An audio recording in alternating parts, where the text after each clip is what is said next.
We've got a handle on how to adjust the brightness using the exposure value or the photographic exposure settings. Now let's talk about color because as you've seen so far, this rendering looks pretty orange.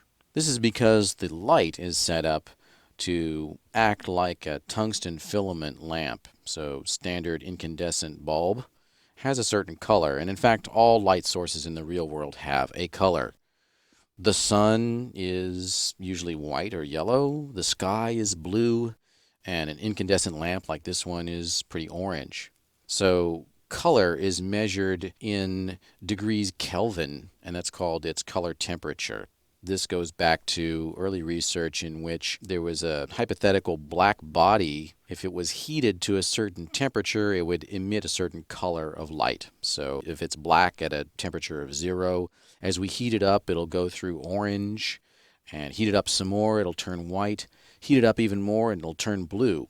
That's the opposite of what you're used to from art, in which we think of red as being a warm color and blue as being a cool color. But in the world of color temperatures, in the real world of measuring this black body, in fact, red is cooler and blue is hotter. Let me show you a chart of various common color temperatures. So the range here is from about 1800 degrees Kelvin up to about 9300 degrees Kelvin. And you'll see here a sodium arc lamp has got a very warm color. And so that's why, street lamps cast this very strange orange glow. And we'll see here's an incandescent bulb, which is rated about 2800 degrees Kelvin. Going up a little bit more, you will see indoor film, or the indoor setting on a digital camera, is 3200. Going up a little bit more, outdoor film, or the outdoor setting on a digital camera, is 5600 degrees Kelvin.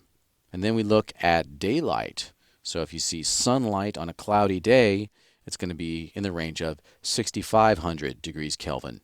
And that 6500 is also a magic number known as D65, which is a reference value. And that's what the default lights are in 3ds Max. When you create a free light the first time, it'll have a color of D65, 6500.